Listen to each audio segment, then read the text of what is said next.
Hi everyone, this is P for Physics and me, Joe. Welcome to another session in P for Physics.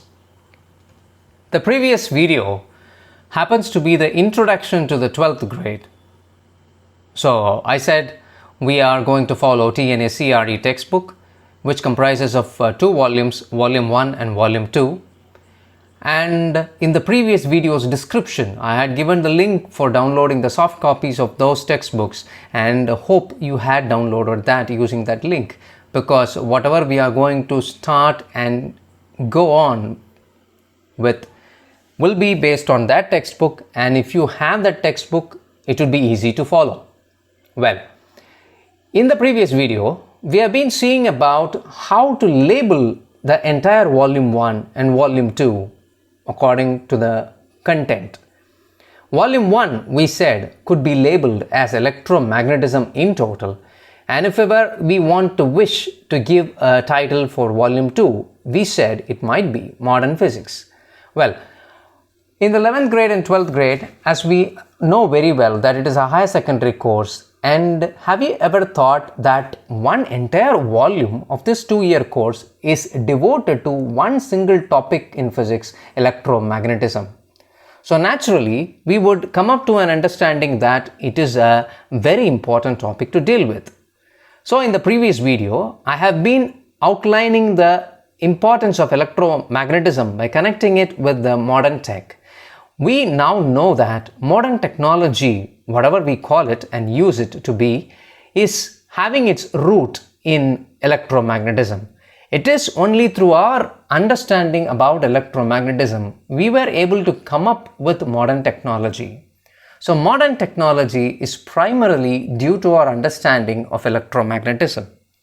So right now, I'm not going to jump into the first topic, that is actually electrostatics. Rather than, we shall see what are the reasons behind the need for learning electromagnetism. Because whenever we learn a new topic, it is better to ask ourselves why we should learn that rather than what it is going to be comprised of. Because if we get a satisfactory answer for the why question, naturally, we have our curiosity increasing, because whenever we come to know that anything we are going to learn about is very important to us, naturally we develop a curiosity for knowing it more, and that leads to better understanding and better learning experience. So let us ask ourselves why I should learn electromagnetism. Now that we have connected the link between electromagnetism and modern tech, another question arises.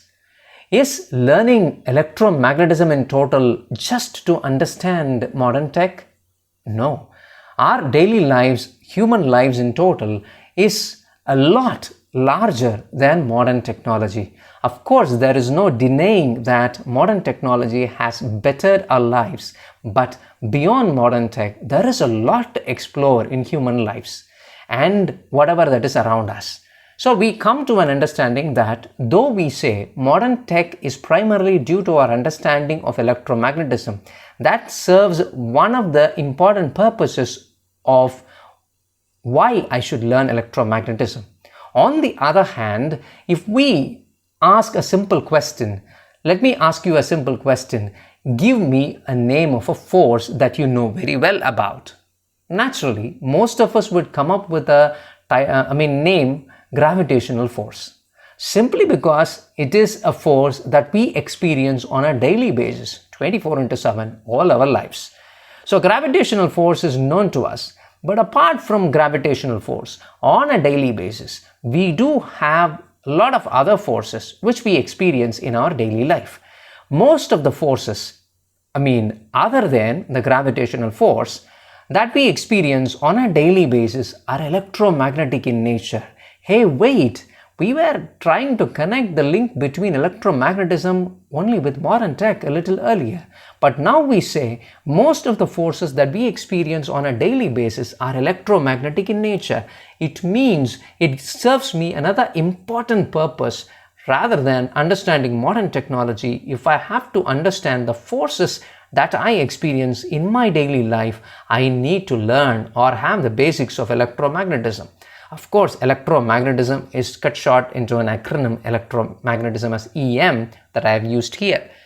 So in electromagnetism, now we have another important purpose rather than understanding modern tech, as understanding the forces that we have in our daily lives. So apart from the gravitational force, the other forces that we come across in our daily lives, if we think about it, we may come up with few.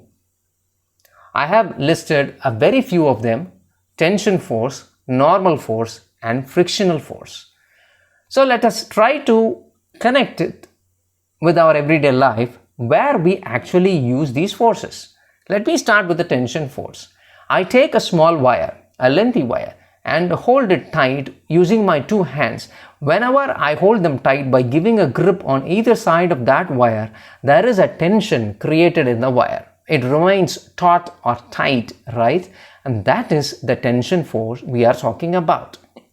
And normal force, this name might sound peculiar, but once I make you remember about the free body diagram that we have learned probably in our 11th grade, Newton's laws of motion, we instantly get this name back.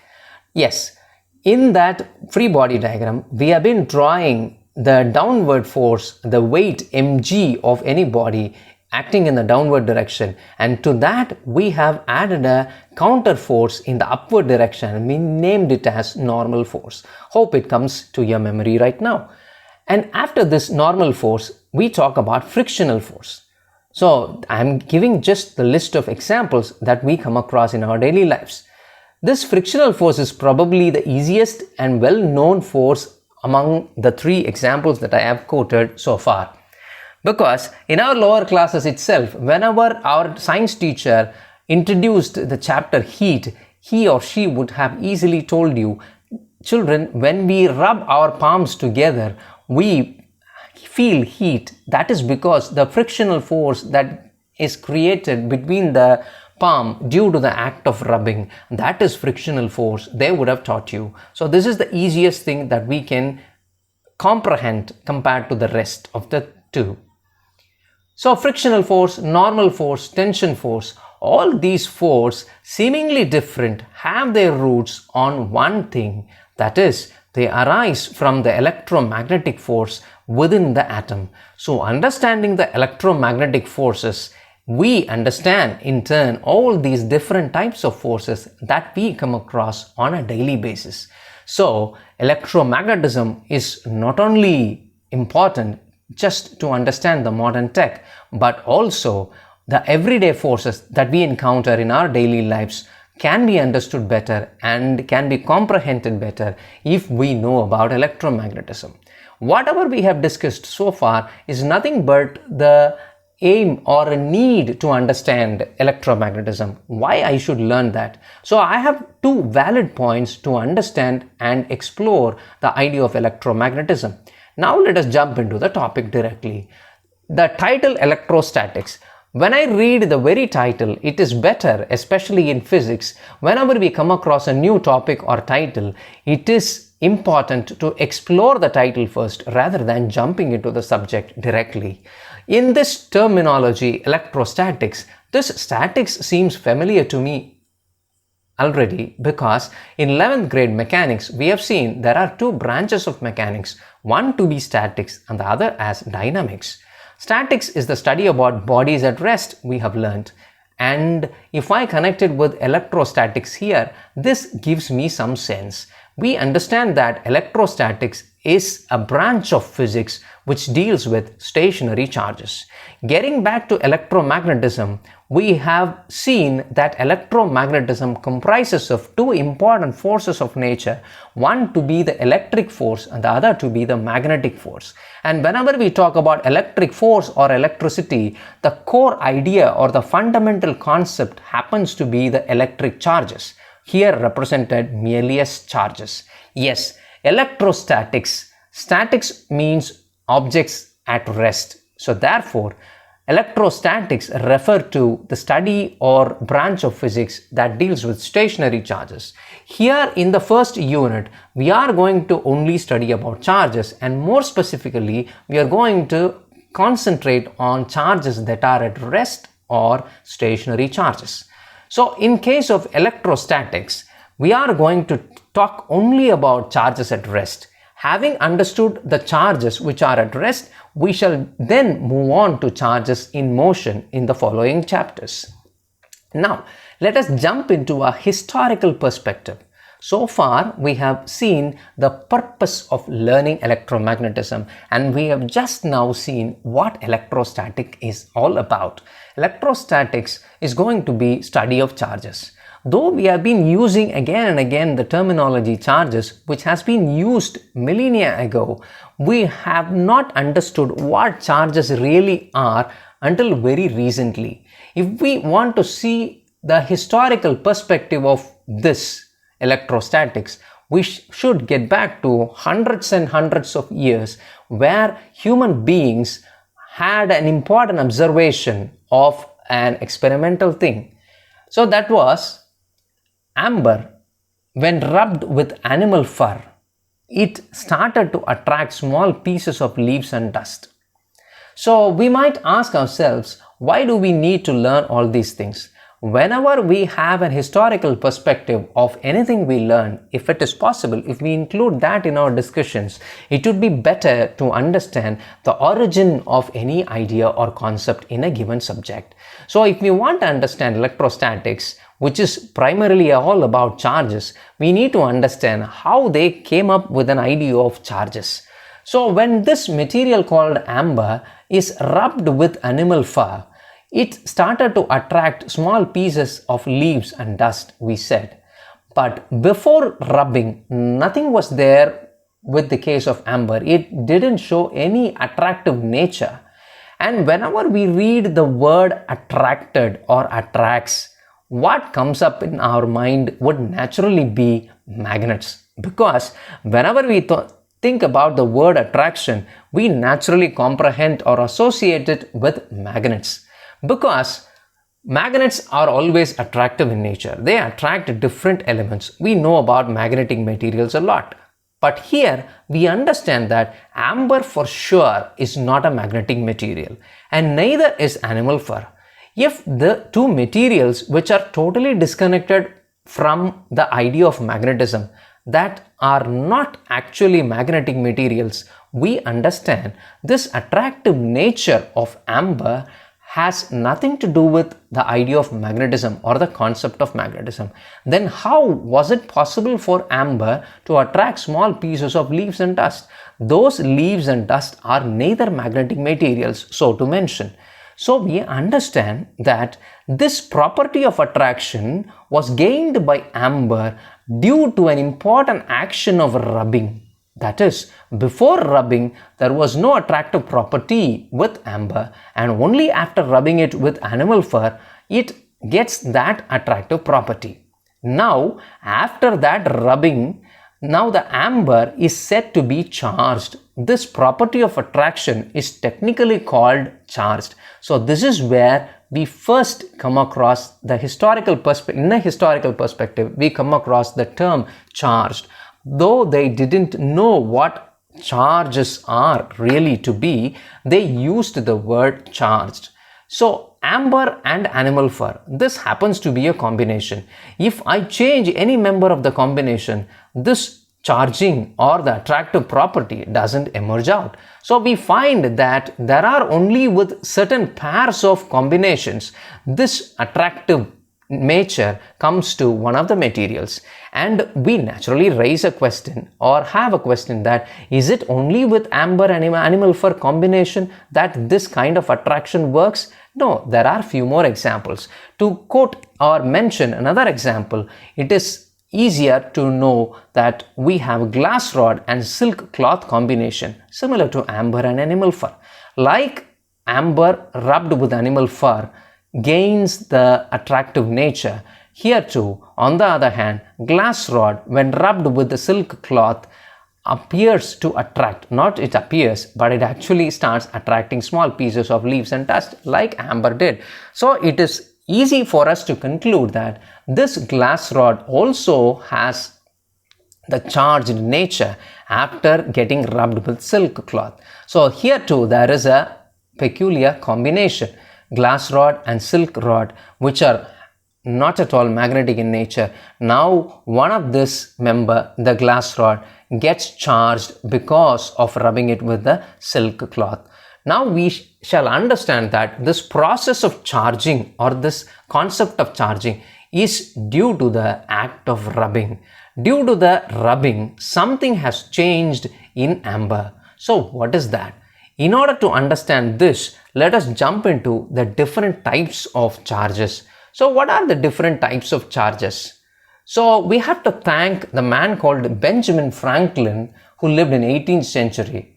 Perhaps you would have seen him, and the image that I have added here might seem too familiar to you. Yes, you're right. You have seen this man's face up close in every dollar bill of United States of America. He is an important politician as well as a physicist. So Benjamin Franklin had to be thanked because he gave us the classification or the different types of charges. He said two different types of charges are available in nature. One is the positive charge and the other happens to be negative charge. When we talk about positive charge and negative charge, now that having known about the Bohr's atomic model and so on, which we would have been introduced even in our 9th or 10th grade, now we would easily come up with examples of these different types of charges. Because whenever we say, give an example of positive charge, you would naturally say proton. And if I ask you the same for a negative charge, you would come up with an answer, electron. So proton and electron serves to be the primary examples for positive charges and negative charges respectively. It was Benjamin Franklin who gave this classification of the different types of charges. And to add, he also gave some of the important understandings about charges. If we talk about net charge, what is a net charge? Let us imagine that we are taking one of the models of Bohr atomic model, which you see on the screen right now. So we are seeing an atom model where we have the nucleus at the center and corresponding electrons are revolving in their exclusive orbits, K shell, L shell and so on. That's chemistry and as well as physics too. Let us reserve that idea for atomic physics later on. Now let us say, or let us try to comprehend what net charge actually means. Net charge actually refers to total charge of an object. So if we consider the atom to be a system, we talk about the net charge to be the total number of positive charges and total number of negative charges. If in this case it happens to be the number of positive charges is equal to the number of negative charges, in that case, if net charge is 0, because positive and negative added together with the same value is going to end up only with a 0 here, then the object is called electrically neutral. If an atom, like we are seeing here as an example, has equal number of positive charges and equal number of negative charges, the net charge is actually 0. Therefore, such an object which has the total charge or net charge to be 0 is technically labeled as electrically neutral. So this is an important understanding. So we may not be able to understand what this is perhaps, but if we put into numbers, it would be rather easier for us to comprehend it better. Because if I say there are 10 positive charges and 10 negative charges, it might be little confusing because we use the word charges along with it. But rather, if I reduce this idea into a simple mathematical problem that I have a number plus 10 and I have another number minus 10, what is the total value of the charge? Total value of the term, I would easily come up with an answer. Plus 10 and minus 10 is actually equal to 0. So that is what we mean it as electrically neutral.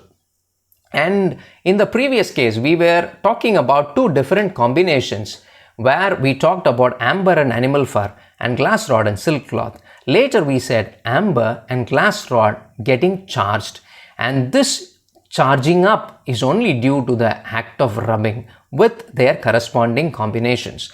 And this, if we want to label it with a technical term, the charging that is through rubbing, because this act of rubbing has created the charging in it. So the charging through rubbing is technically called triboelectric charging. And having said that, there are only two types of charges, positive and negative. Now we have a question, is electrically neutral also another type of charge? Which means if I torque the net charge to be zero, is neutral charge or zero charge is another type of charge? No, not at all.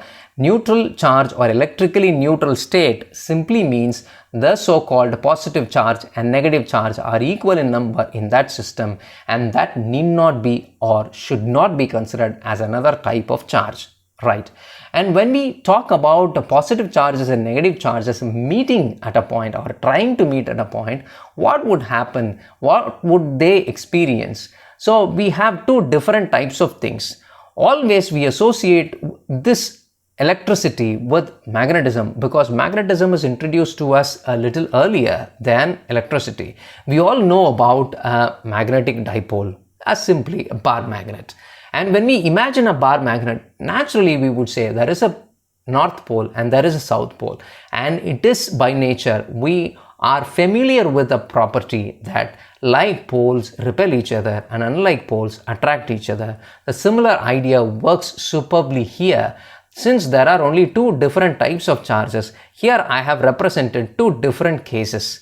One is a combination of unlike charges, that is totally different charge. One happens to be positive here and the other happens to be negative here. And the other combination that we could imagine would only be like charges. That is, either it can be both negative or on the other hand, it can both be positive. So these are the only two combinations that we could think about. And when we talk about the force experienced between these two types of combinations of charges, we say that unlike charges always attract each other, and if it happens to be like charges, that is similar charges meeting at a place, will always repel each other. Having the same charge on either side, they will only repel each other, which are shown by the direction of the arrow marks that we have mentioned here.